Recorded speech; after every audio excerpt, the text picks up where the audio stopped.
जो अंत और प्रारंभ है, हर युग का वो आरंभ है। ब्रह्मांड जिसने है रचा, संसार जिसने है बसा, ये कथा देवकी नंद की।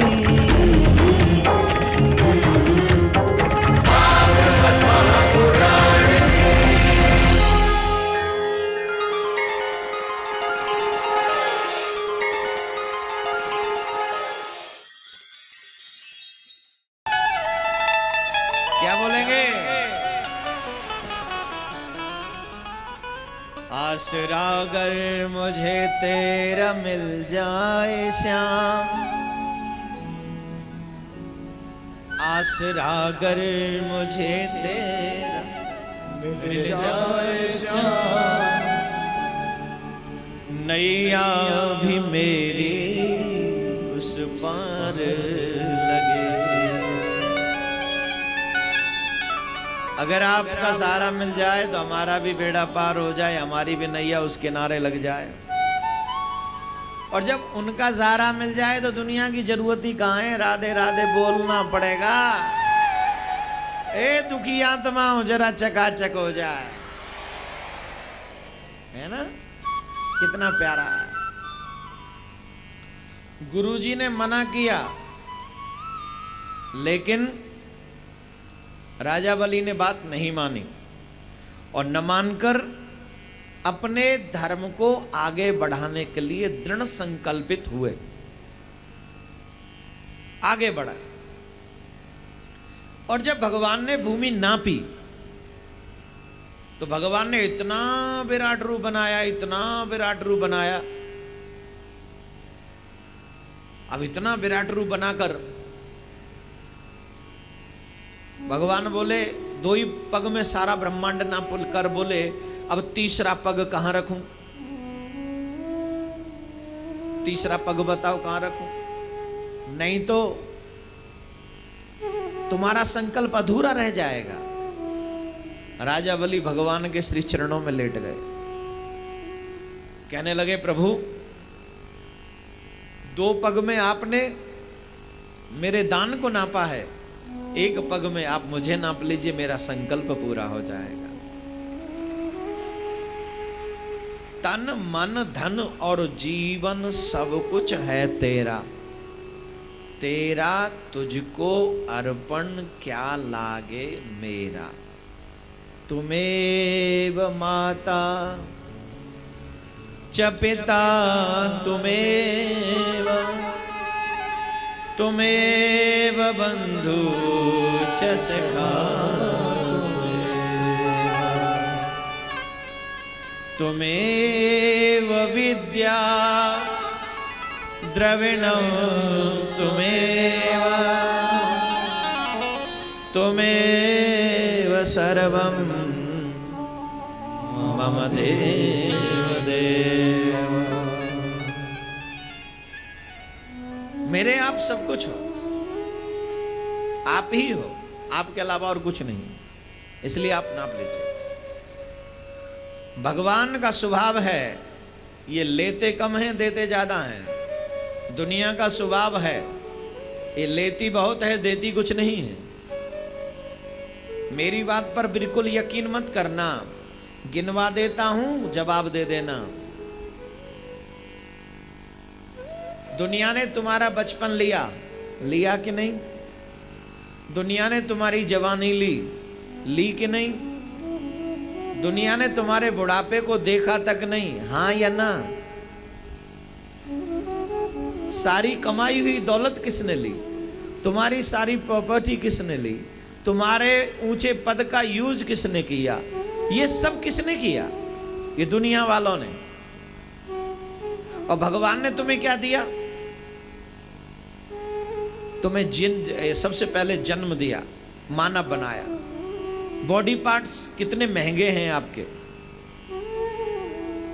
हार्ट ले लो, किडनी ले लो, लीवर ले लो, इवन तुम अपने फिंगर ही ले लो ना।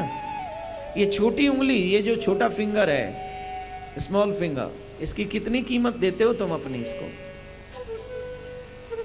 कितना कीमती तेरे शरीर को बनाया, फिर मम्मी पापा दिए, फिर परिवार दिया, सोचने की शक्ति दी, कर्म करने की शक्ति दी, परिवार में तुम जी सको ऐसा माइंड भी दिया, कर्म दिया, विद्या दी, बिजनेस दिया, जॉब दी, पत्नी पति पुत्र पुत्री, एवरीथिंग। ये सब दिया किसने? भगवान ने। लिया क्या?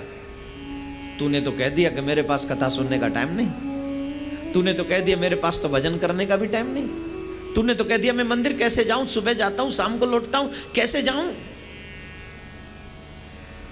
जिस दुनिया का लिए तेरा बचपन गया, जवानी गई, बुढ़ापे में देखा नहीं गया, तेरी पूरे जीवन की प्रॉपर्टी चली गई, उस लोगों ने, उस दुनिया के लोगों ने तुझे मरते वक्त नंगा करके भेजा, इस दुनिया से नंगा करके भेजा।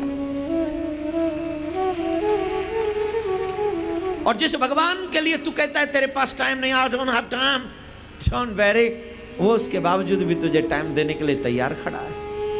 वो कहता है जब दुनिया तुझ में ठोकर मार दे उस वक्त तू मेरे पास आ जाइयो, मैं तुझे स्वीकार कर लूंगा, लेकिन ये बुद्धि जागे तो सही, पता तो चले कि वही मेरा है, बाकी का कोई मेरा नहीं। जितनी भी लड़कियां यहां थी, आप सबको आज फ्रेंडशिप के ऑफर तुम्हें नहीं मिलते, तुम्हारी जवानी को मिलते हैं, तुम्हारे अच्छे समय को मिलते हैं, तुम्हारे अच्छे स्वरूप को मिलते हैं। तुम्हारी कोई वैल्यू नहीं, तुम्हारी कोई औकात नहीं जब तुम ही बूढ़े हो जाओगे। अरे क्यों नहीं सोचते हो कि एक दिन तुम्हारी दादी भी जवान थी? आज उस दादी को कोई तुम्हारे घर वाले नहीं पूछते, बाहर कहां से पूछेंगे? आज जो दादी की दशा है कल तेरी होने वाली है, क्यों तुम्हें ये याद नहीं रहता? अभी जवानी का नशा छाया, बड़े मगरूर रहते हो, काजल और लाली और पाउडर लगाकर, बालों को खुले रखकर बड़े मगरूर रहते हो। जो सच्चा मार्ग है भक्ति का उसी से दूर रहते हो। निकल जाएगा जब समय, कुछ दिन में जवानी का, सदा स्थिर नहीं रहता, बबूला है ये पानी का मेरे भाई बहन। अरे सर, अगर मोहब्बत भी करनी है तो उससे मोहब्बत करना जो बचपन देखे, ना जवानी देखे, ना बुढ़ापा देखे, जो हर कंडीशन में तुझसे मोहब्बत करे। और ऐसा मोहब्बत करने वाला मेरा दिलदार, मेरा सांवरिया, मेरे प्यार का सागर सिर्फ मेरा कन्हैया है और कोई नहीं दुनिया में। कोई बदले की भावना से तुमसे प्यार करता है, कोई धर्म परिवर्तन करवाने के लिए तुमसे प्यार करता है, कोई अपनी समाज बढ़ाने के लिए तुमसे प्यार करता है, कोई अपनी औलाद पैदा करने के लिए तुमसे प्यार करता है, लेकिन मेरा कन्हैया तुम्हारा बेड़ा पार करने के लिए तुमसे प्यार करता है।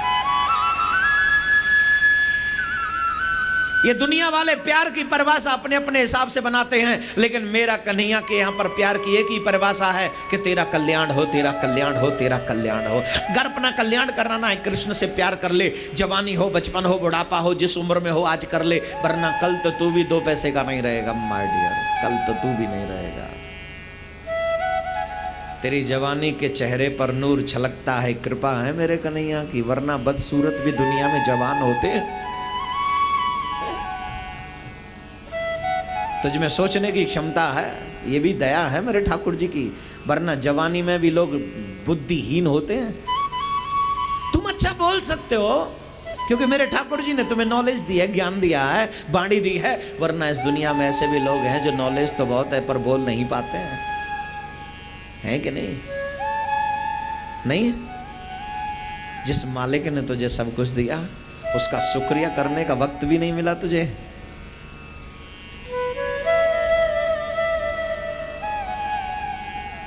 काहे को घमंड करे, काहे को घमंड करे, झूठी जिंदगानी में समझ न आवे डूबो चुल्लू भर पानी में, समझ न आवे डूबो चुल्लू भर पानी में।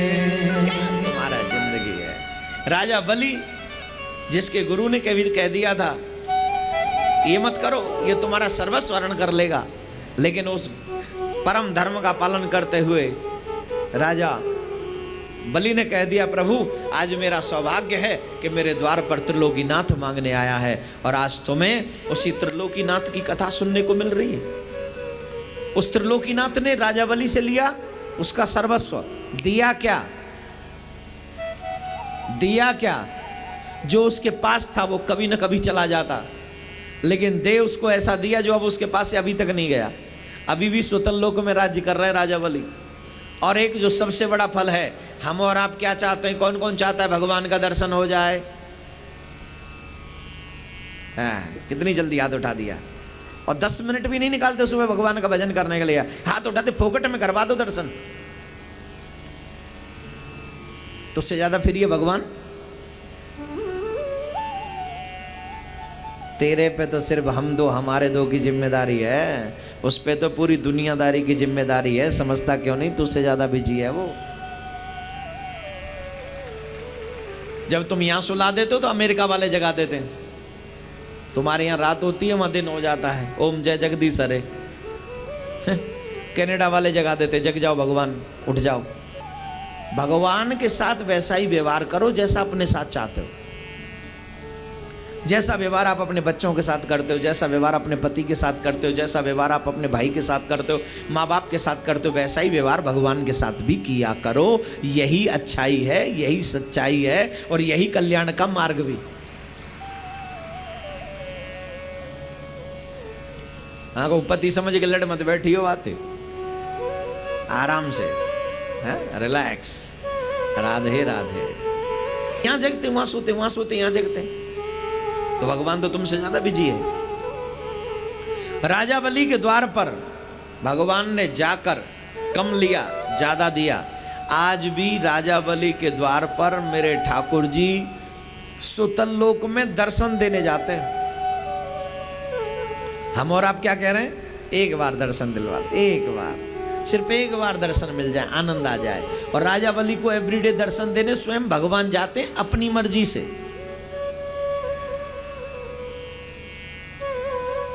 जो भक्त अपना सर्वस्व न्यौछावर कर दे ना, ऐसे भक्तों से मिलने के लिए तो भगवान भी तरसता है, तरसता है भगवान। जो अपने भक्तों, देखिए साहब, श्रद्धा पैसे से नहीं खरीदी जा सकती। सर्वस्व का मतलब सिर्फ पैसा ही नहीं होता, दौलत ही नहीं होती। सर्वस्व का मतलब मन भी होता है, सर्वस्व का मतलब समर्पण होता है। यह है सर्वस्व। राजा बलि ने सर्वस्व दिया, और आज भी जाते हैं भगवान उन्हें दर्शन देने के लिए। बोलो राधे राधे। जोर से बोलना पड़ेगा, और जोर से बोलना पड़ेगा। राजा बलि की इस कथा में हम लोग आगे बढ़े। अम्बरीश राजा की कथा आती है, उनसे पहले राजा सतव्रत की कथा आती है। कृतमाला नामक नदी में सतव्रत स्नान कर रहे थे, एक छोटी सी मछली आई और राजा की अंजलि में आकर रुक गई। राजा ने उसे जल में छोड़ दिया, पुनः वो मछली आ गई, फिर छोड़ दिया, पुनः वो मछली आ गई। राजा ने पूछा, आपको क्या चाहिए?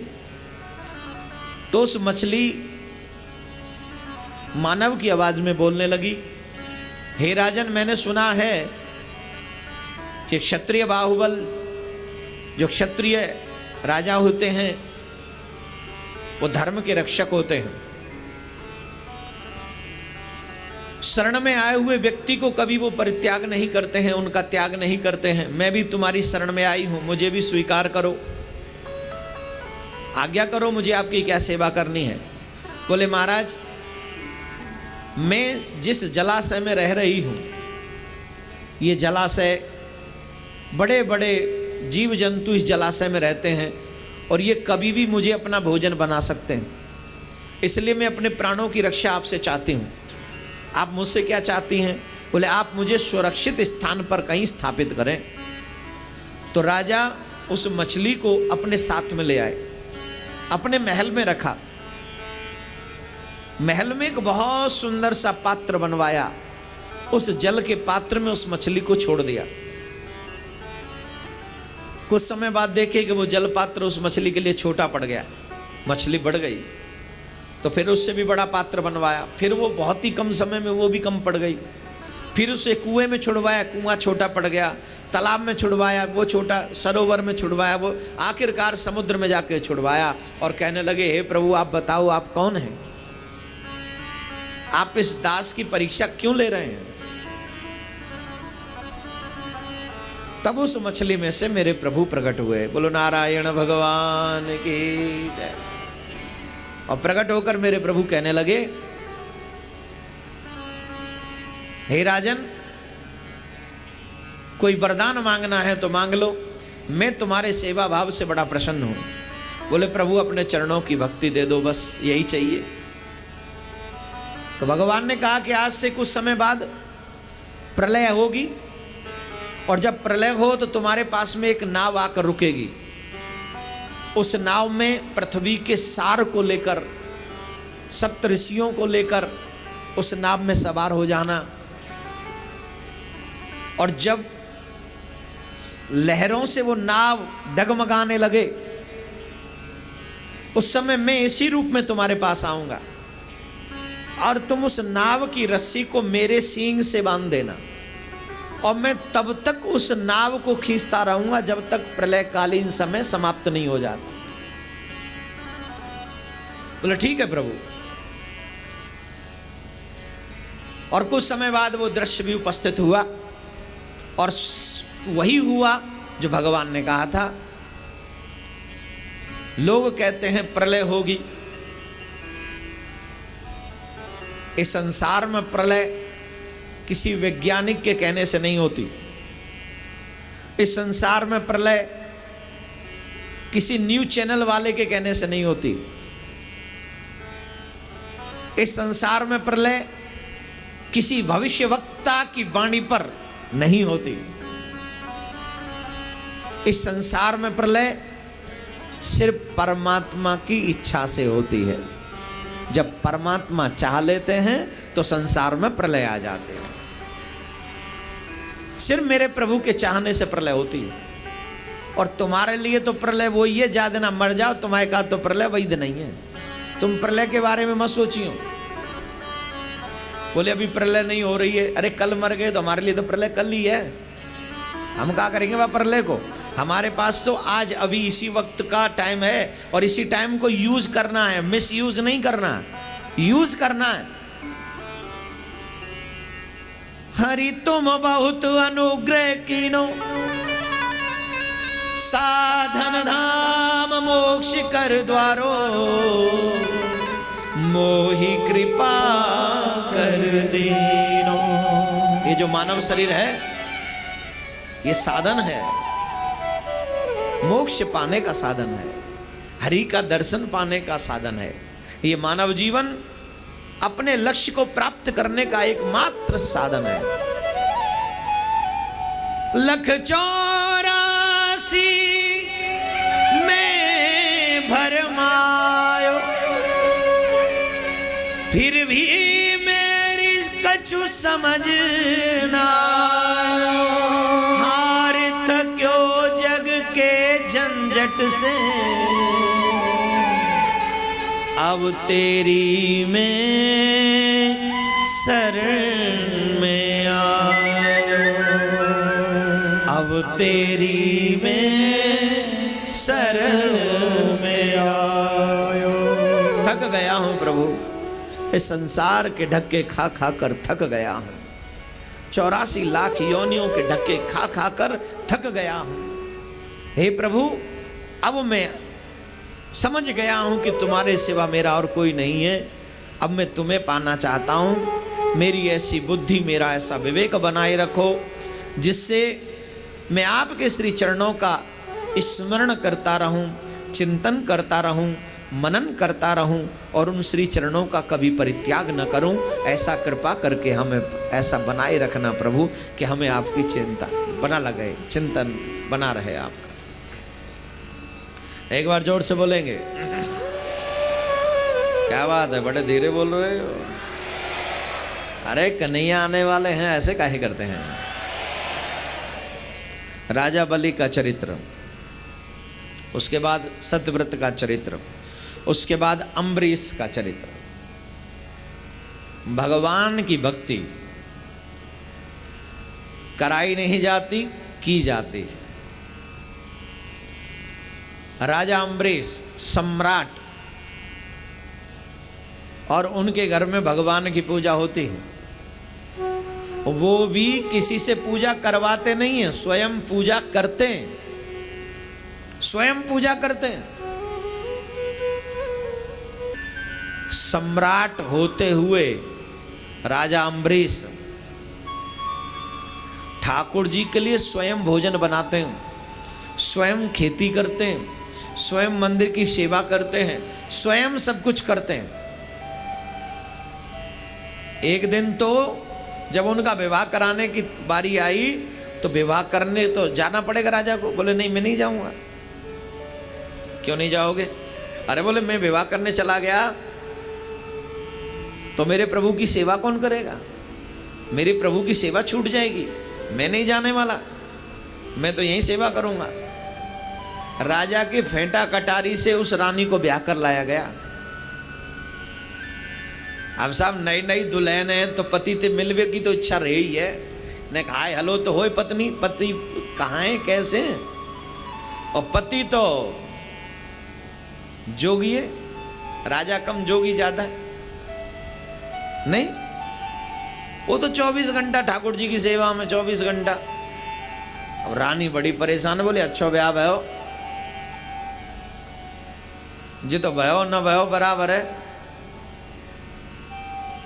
अब सब दर्शन को मौका ना मिल रहा, वो तो रात में सीढ़ी पे ही सो जाए ठाकुर जी की। हाँ क्या प्रेम है। कभी सोयो भगवान की मंदिर की सीढ़ियों पे?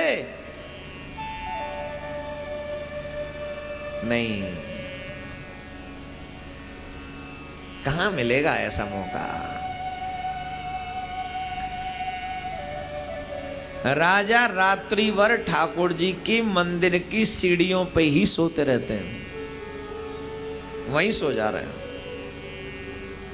अब रानी बोली गुरुजनों को बुला के, साधु संतों को, बोले महाराज कब तक चलेगी?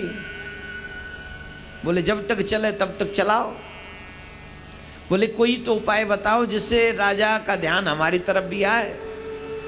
बोले जैसे राजा लड्डू गोपाल की पूजा कर रहे हैं वैसे तुम भी लड्डू गोपाल मंगा लो। वृंदावन से मंगाए लड्डू गोपाल, और लड्डू गोपाल तो वृंदावन में ही रहे हमारे।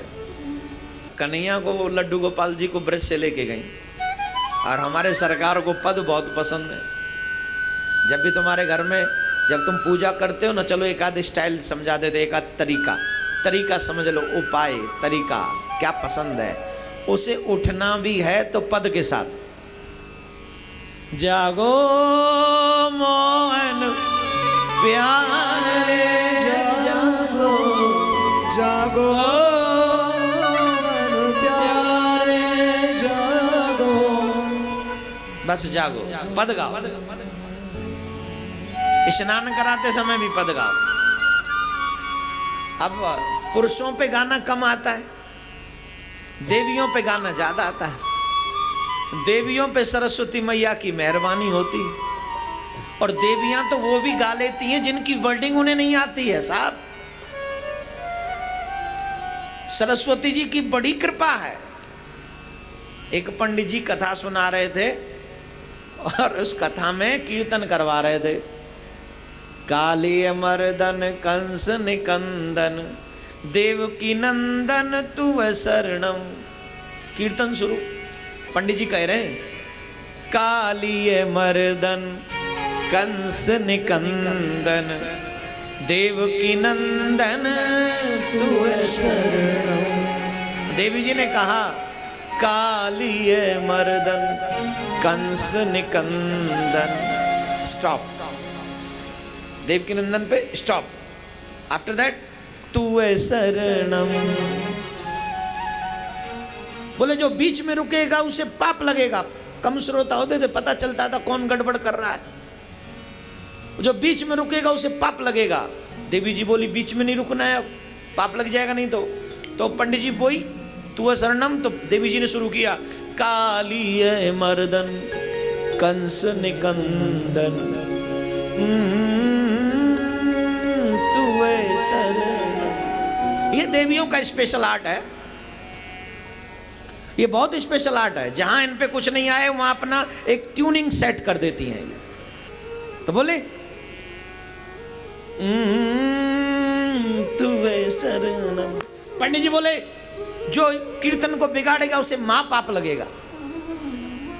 देवी जी बड़ी परेशान, चुप रहूं तो पाप लगे, करूं तो महापाप लगे। अब तो बड़ा चक्कर पड़ गया। कालिये मर्दन, पंडित जी गा रहे हैं, कालिये मर्दन कंस निकंदन देवकी नंदन। देवी जी ने शुरू किया, न चुप रहना है न ऊं करना है, तो ट्यूनिंग से काम नहीं चलेगा, वर्डिंग की जगह वर्डिंग ही सेट करना पड़ेगी। तो देवी जी भी मास्टर माइंड थी। कालिये मर्दन कंस निकंदन चंपो के चाचा तुए शरणम।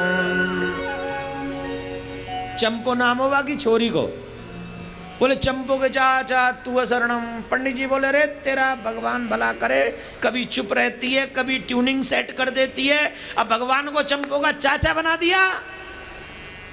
हमारे यहाँ नाम नहीं लेते ना, जो बोलते थे गुड्डी के पापा, जो बड़ा हो चाहे छोरी हो चाहे छोरा उसी का नाम लेते, ए मुकेश के पापा। तो जो बड़ा होता है उसी के नाम का इस्तेमाल होता है। तो उन्होंने, भगवान बड़े खुश हुए, सपने में आए देवी के में, पंडित जी को कहा तुमने उस देवी को इतना तंग क्यों किया? अरे वो देखो कितनी अच्छी है, उसने हमें चंपो का चाचा बना दिया, एक नया नाम दे दिया।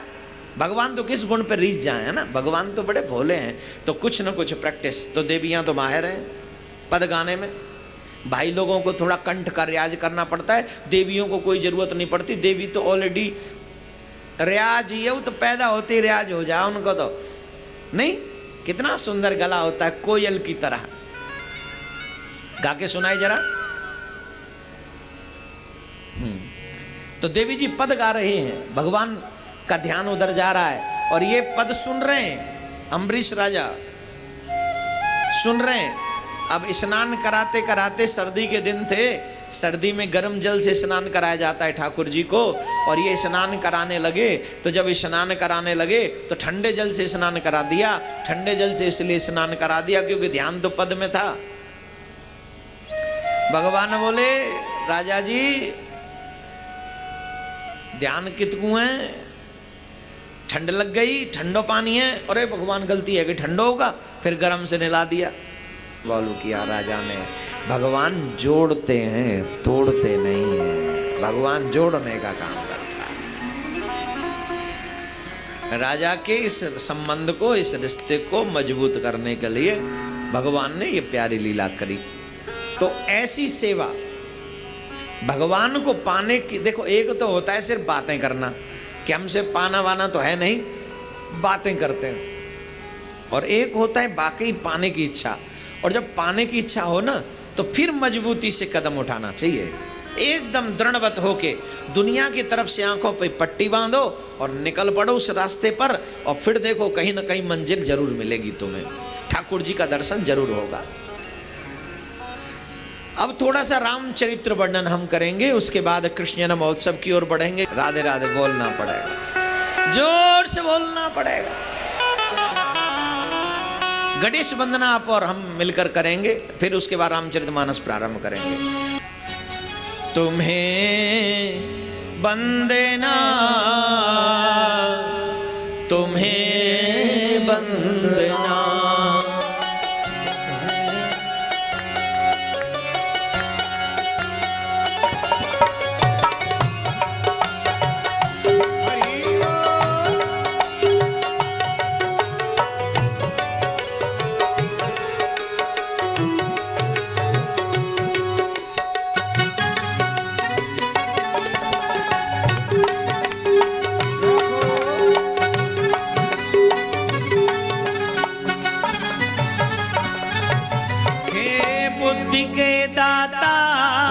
सब वेदों के ज्ञाता, वेद के दाता, सब वेदों के ज्ञाता। तुम्हें वंदना, तुम्हें वंदना, तुम्हें वंदना, तुम्हें। ताली बजाकर सभी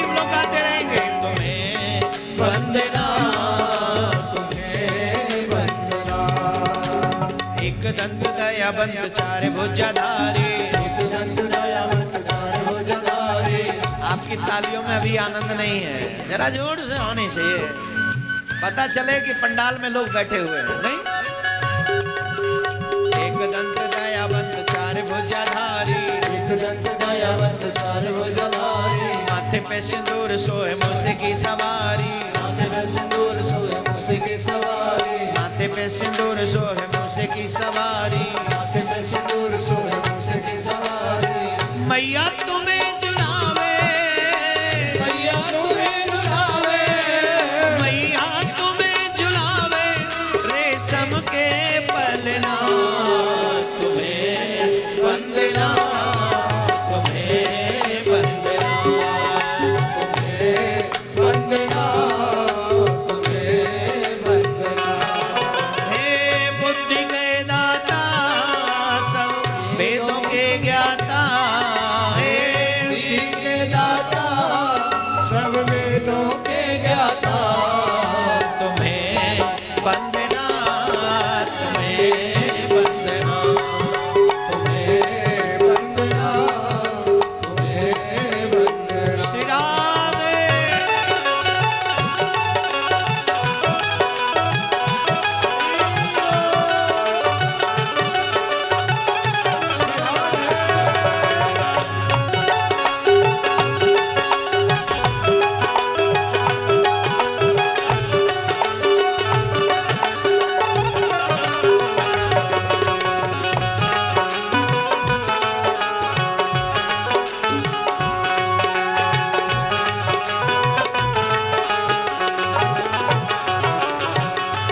पान चढ़े फूल जड़े और जड़ मेवा।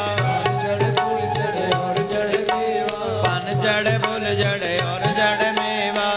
चढ़े फूल चढ़े और चढ़ मेवा। लड़ुअन को भोग लगे संत कर सेवा। लड़ुअन को भोग लगे संत कर सेवा। लड़ुअन को भोग लगे संत कर सेवा। लड़ुअन को भोग लगे संत कर सेवा। बोले बाबा तुम्हें झुलावे, बोले बाबा तुम्हें बुलावे।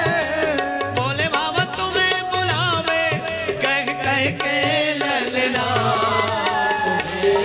वंदना तुम्हें वंदना, तुम्हें वंदना। हे बुद्धि के दाता सब वेदों के ज्ञाता। हे बुद्धि के दाता सब वेदों के ज्ञाता। तुम्हें वंदना, तुम्हें वंदना। तुम्हें वंदना, तुम्हें वंदना। हरि बोल।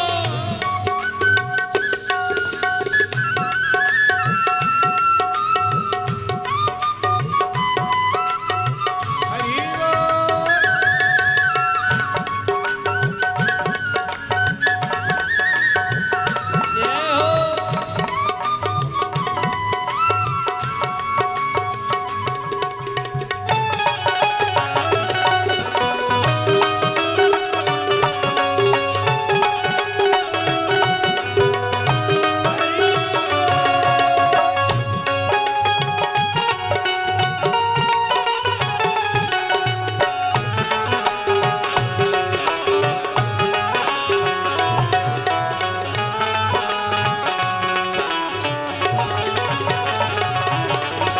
देने को आंख देवे कोड़ियन को काया।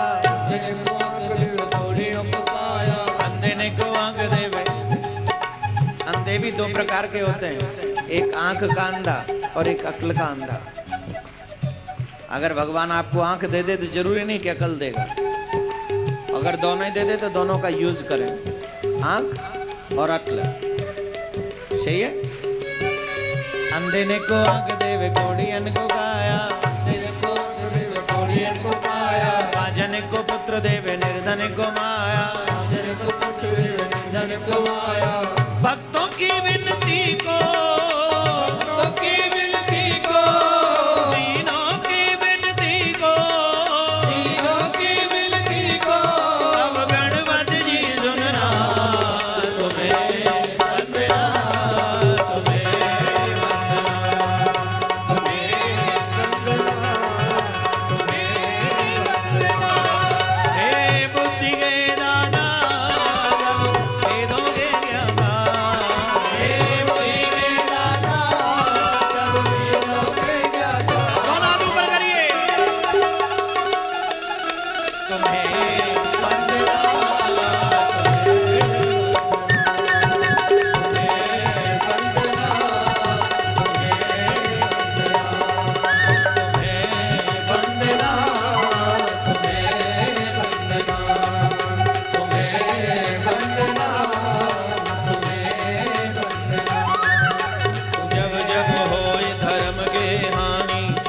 भय असुर अधम अभिमानी।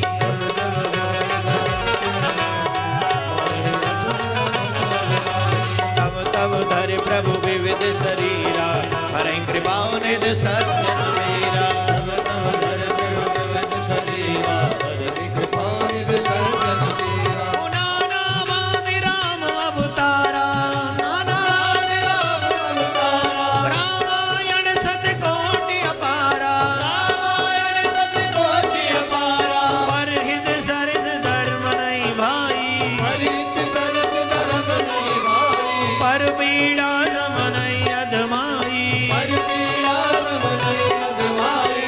रामई केवल प्रेम प्यारा, केवल प्रेम प्यारा, जान ले ओ जो जान निहारा। जान ले जो जान निहारा। उमा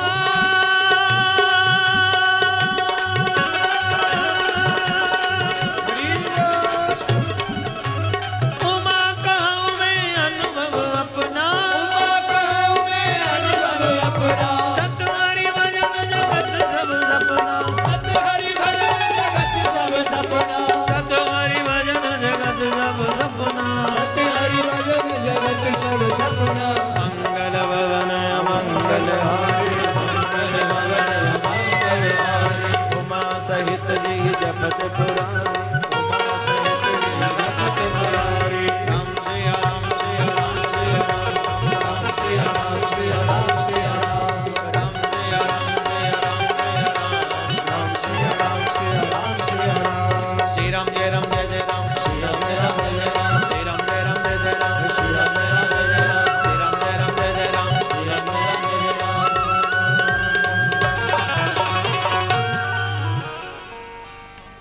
सभी जोर से बोलेंगे एक बार।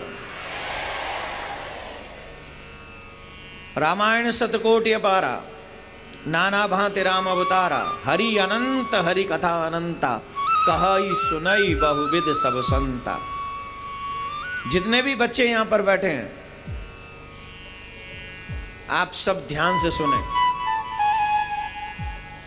इंडोनेशिया मुस्लिम कंट्री है, जहां पर बच्चे होने पर रामायण का पाठ करवाया जाता है। जानते हो किस लिए? जानते हो किस लिए?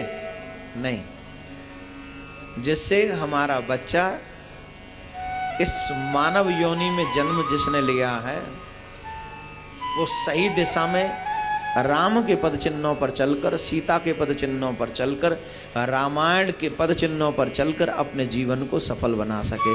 इसलिए वहां मुस्लिम कंट्री होते हुए भी रामायण का पाठ होता है। और पूरे विश्व में सिर्फ इंडोनेशिया ऐसी कंट्री है जो आतंकवाद से बची हुई है।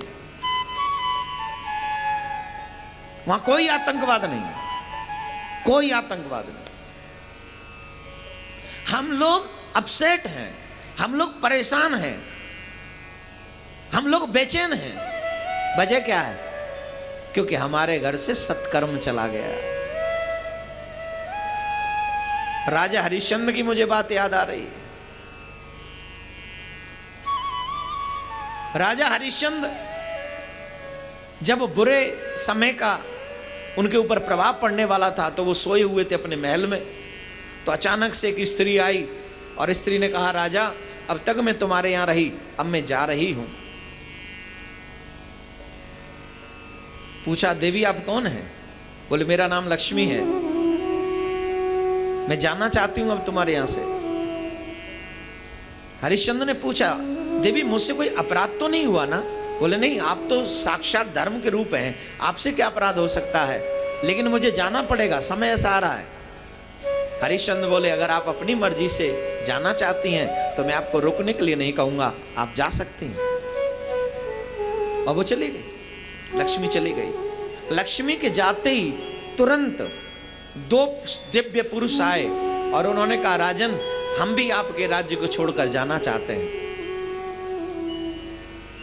पूछा, प्रभु आप कौन हैं? एक ने कहा मैं सत्य हूं, दूसरे ने कहा मैं धर्म हूं। हरिश्चंद्र रो पड़े, पैर पकड़ लिए दोनों के। प्रभु मुझसे अपराध क्या हुआ, वो अपराध तो बता दीजिए। तो दोनों ने कहा, प्रभु आपके यहां से लक्ष्मी जा चुकी है, तो बोले बिना लक्ष्मी के धर्म कैसे होगा? जब दरिद्रता आएगी तो सत्य भी छूट जाएगा। लक्ष्मी होगी तो ये बना रहेगा, लक्ष्मी नहीं होगी तो ये दोनों छूट जाएंगे आपसे। राजा हरिश्चंद्र रोते हुए चरण पकड़ कर कहते हैं दोनों से, हे प्रभु, लक्ष्मी गई तो जाई भल। लिसन टू मी, ये नौजवान बच्चों के लिए सीखने की बात है। लक्ष्मी गई तो जाए भल, कौन बात की हाय। सत्य धर्म की लक्ष्मी बहुरे मिलेगी। जीवन से लक्ष्मी चली जाए तो ये बड़ा विषय नहीं है, जीवन में से धर्म और सत्य चला जाए ये बहुत बड़ा विषय है। जिसके जीवन में सत्य है, जिसके जीवन में धर्म है, उससे बड़ा धनवान पूरी दुनिया में कोई नहीं। वो सबसे बड़ा धनवान है, वो सबसे बड़ा धनवान। इंग्लिश पढ़े हो? कौन कौन ग्रेजुएशन कर चुका है? हाथ उठाइए। कर ली कंप्लीट? हो गई ना? अब सुनो, इंग्लिश में कहावत है, money is gone, nothing is gone, health is gone, something is gone, right? हाँ या ना? Money is gone, nothing is gone, मतलब पैसा गया, लक्ष्मी गई तो कुछ भी नहीं गया। क्यों? दोबारा आ जाएगी। Health is gone, something is gone. No, अगर शरीर स्वस्थ ना हो तो थोड़ा बहुत जाता है, डॉक्टर इंजेक्शन लगा लगो के ठीक ठाक कर देते हैं, लेकिन money is gone, nothing is gone, health is gone, something is gone, character is gone. जोर से बोलिए। ये आखिरी वाला आपको कंप्लीट करना होगा। जोर से बोलिए। Now you think my dear, where is your everything? Excuse me, look at me, मेरी तरफ देखो और आप जवाब दो। Where is your everything? You have? नजरें झुक जाती हैं जब हमसे कोई ऐसा प्रश्न करता है। I have money, I have car, I have मकान, I have house, I have son, I have daughter, I have, but I don't have everything. I lost my everything. Why? Because I don't read Ramayana. Because I don't listen Srimad Bhagavad Katha. Because I don't go good way. That's why I lose my everything. इसलिए मैं अपना सर्वस्व खो चुका। और कम छोटी उम्र में, बहुत कम छोटी उम्र में आज का इंसान चरित्रहीन हो रहा है। कम उम्र में चरित्रहीन हो रहा है, जिसमें उसे पढ़ा भी नहीं जाना ढंग से, उस उम्र में वो चरित्रहीन हो जाता है। Because of TV serial, because of movie, because of ये लोकल मीडिया। मीडिया मीन्स समझ रहे ना, इंटरनेट वगैरह ये सब। बहुत जल्दी आज का बच्चा जवान हो रहा है। अभी मैंने न्यूज में सुना था 10-11 साल का बच्चा, जोड़ा दोनों लड़के लड़की माँ बाप बन गए। इससे बड़ा दुर्भाग्य और क्या होगा? रामायण तुम्हें चरित्रवान बनाती है। रामायण सिखाती है how to maintain your character. If you don't know, that's your biggest fault my dear. सबसे बड़ा नुकसान है और इसकी भरपाई नहीं हो सकती। पैसा गो गया फिर आ जाएगा, गाड़ी कल चली गई फिर आ जाएगी, मकान टूट गया फिर बन जाएगा, लेकिन करेक्टर टूट गया तो फिर कभी जोड़ने वाली कोई बिल्डिंग ऐसी नहीं, कोई मशीन ऐसी नहीं जिसे जोड़ दिया जाए। और यही सिखाती है रामायण। हे भारत के नौजवानों, पाश्चात्य कंट्रियों की एक बहुत बड़ी साजिश है भारत की सबसे बड़ी शक्ति है चरित्र, और इस भारत के नौजवानों को चरित्रहीन कर दो तो सब शक्ति अपने आप ध्वस्त हो जाएगी। और यही अफसोस हमारे इस समय है कि आज हमारे भारत का नौजवान अपने गुरु, संत, ग्रंथ, पुराण, वेद, रामायण, गीता, इन पर विश्वास नहीं करता, बल्कि आर्टिफिशियल पैसा कमाने वाली मूवियों पर भरोसा करके कह देता है ओ माय गॉड देखी है ना। अरे राम राम राम, भगवान का अभिषेक नहीं करोगे तो क्या करोगे? तुम इन 2 पैसे के लोगों पर भरोसा कर लेते हो जो पैसा कमाने के लिए अपने आप को किसी भी लेवल पे नंगा कर सकते, लेकिन रामायण पे नहीं। जो अपने सौतेली माँ की बात मानकर 14 वर्ष के लिए वन को चला गया वो राम, उस राम पर भरोसा नहीं तुम्हें? सीता मैया ने, जिसने महलों का सुख भोगने की बजाय अपने प्राणपति राम के साथ में वन में जाना स्वीकार किया, जो कष्ट मेरा पति उठाएंगे वही कष्ट मैं उठाऊंगी। ये भारत की पत्नी है, अमेरिका की नहीं, इंग्लैंड की नहीं, यूरोपियन, अमेरिकन, कैनेडियन नहीं है। सीता मैया भारतीय पत्नी है। पिताजी राजा हैं, ससुर जी राजा हैं, दोनों चाहते हैं कि तुम मत जाओ, लेकिन फिर भी गई। क्यों? जिए बिनु देह नदी बिनु बारी, तैसे ही नाथ पुरुष बिनु नारी। ओ जिए बिनु देह नदी बिनु बारी, तैसे ही नाथ पुरुष। हे भारत की देवियों सुनो, तुम्हारे लिए सीता माँ एक उदाहरण पेश करती, बहुत बड़ा उदाहरण है, सबको सुनना चाहिए। कौशल्या माँ ने कहा बेटी तुम वन में मत जाओ, बड़े कष्ट हैं, धूप है, कांटे हैं, पत्थर हैं, पहाड़ हैं, नदियां हैं, जंगल में जंगली जानवर हैं, मत जाओ। सीता जी ने सासू माँ को कोई जवाब नहीं दिया, क्योंकि हमारे यहाँ अदब है, बड़ों को जवाब नहीं दिया जाता। कौशल्या माँ ने कहा हे राम आप ही समझाओ। राम जी ने समझाया, हे देवी क्यों तुम परेशान हो रही हो?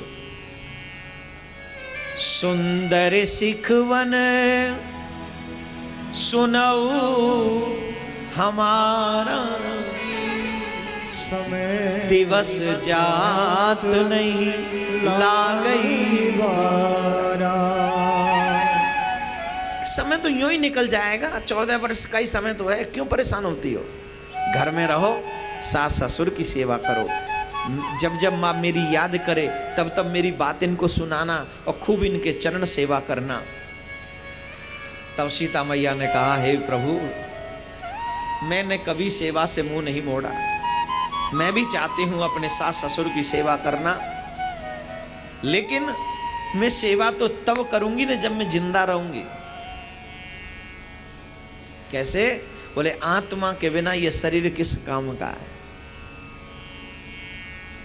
जब आत्मा चली जाती है तो ये शरीर मृत हो जाता है।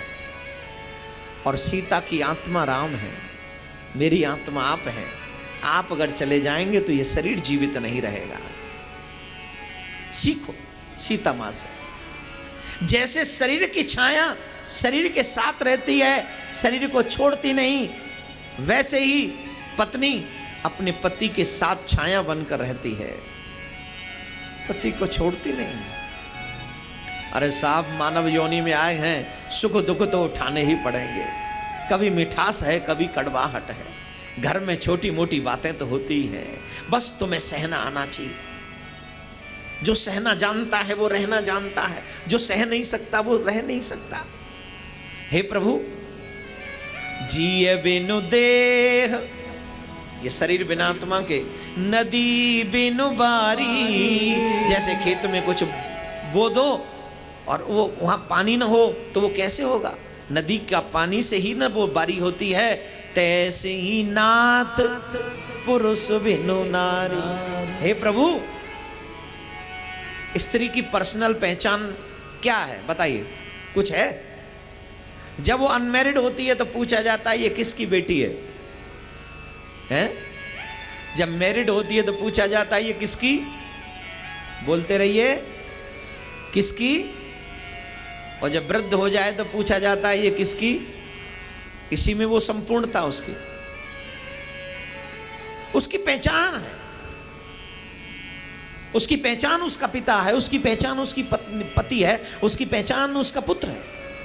अब इसका मतलब ये नहीं, कुछ चरित्रहीन लोगों ने हमारे भारत की बहन बेटियों को बरगलाने का काम किया, जो अपने आप को बहुत बड़े समाज सुधारक बनाते, जो अपने आप को समाज के ठेकेदार मानते, उन्होंने हमारी बहन बेटियों को बर्बाद करने का एक रास्ता दिखाया है कि तुम अपनी खुद की पहचान बनाओ। अरे तुम्हारी पहचान तो उसी दिन हो गई थी जिस दिन तुम धरती में आए थे। इस धरती में आकर जब तुम किसी की बेटी बनी, तुम्हारी पहचान बन गई। तुम्हारी वजह से किसी ने कहा कि मैं एक बेटी का बाप हूं, मैं एक बेटी की मां हूं, तुम्हारी वजह से उसकी पहचान बन गई कि नहीं। तुम किसी के घर में जाके उसको वंश चलाने का मौका देती हो, ये पहचान है तुम्हारी, ये अलग तुम्हारा व्यक्तित्व है। कोई भी पुरुष बच्चे पैदा नहीं कर सकता, सिर्फ मां को ही ये अधिकार मिला है, सिर्फ स्त्रियों को ही अधिकार मिला है। और तुम्हारी पहचान, तुम्हें देवी कहा जाता है, पुरुषों को देवता नहीं कहा जाता। रमन्ते तत्र देवता, जहां स्त्रियों का सम्मान होता है वहां पर देवता रमण करते हैं कि नहीं। कितना बड़ा सम्मान है। सीता मां कहती है पति परमात्मा है, पति मेरी आत्मा है और मैं अपने पति की छाया हूं। अगर मेरा पति वन में जाएगा तो मैं महल में नहीं रह सकती, मैं महल में सुख नहीं पा सकती। मेरा सुख मेरा पति है, मेरा सुख मेरा आत्म सुख मेरा पति है, मुझे पति के साथ जाना है। आपका रोल मॉडल होना चाहिए राम, जो अपने माँ बाप की सेवा करे, आज्ञा का पालन करे, अपने धर्म के लिए कुछ भी कर दे, कुछ भी कर दे। सीता मैया, राम जी ने कहा अग्नि में चली जाओ, चली गई। जब कहा परीक्षा दो तो निकल आई। ये रामायण है मेरे भाई बहन, आसानी से नहीं समझी जाएगी। राम कथा 9 दिन में होती है, कभी मौका नहीं मिला, जब मौका मिलेगा तो फिर सुनाऊंगा राम कथा। आप सब अपने घर की बहुत बड़ी दौलत हो नौजवान भाई बहन, जितने भी बच्चे यहां बैठे हैं, अपनी जिंदगी में एक उद्देश्य ऐसा बना लो कि तुम्हारी वजह से तुम्हारे माँ बाप के मन में कभी भी आत्महत्या करने की प्लानिंग ना आए। बस ये अपने मन में ठान लेना। और जब जवान बेटी गलत रास्ते पर चली जाती है तो माँ बाप इस हद तक चले जाते हैं, ये सोचने पर विवश हो जाते हैं कि इससे तो अच्छा मैं मर ही जाता। और वो कदम पर चलने के लिए विवश करते हैं हमारे भारत के नौजवान हमारे माँ बाप को। प्यार करना गलत नहीं है, सब लोगों को प्यार होता है, लेकिन प्यार सीमा में रहे तो करना। सीमा से बाहर जाने को अगर आपका प्यार कहे तो समझना वो प्यार नहीं, वो तुम्हारी फिर कोई और वासना है। अपने माँ बाप को सम्मान की जिंदगी जो जिला सके वही सच्चे भारतीय बच्चे नौजवान हो सकते हैं, वही राम के पद चिन्हों पर चलने वाले हो सकते हैं। तुम्हारी वजह से तुम्हारे माँ बाप को कभी भी नीचा नहीं देखना पड़ेगा, यही प्रार्थना है मेरी आपसे।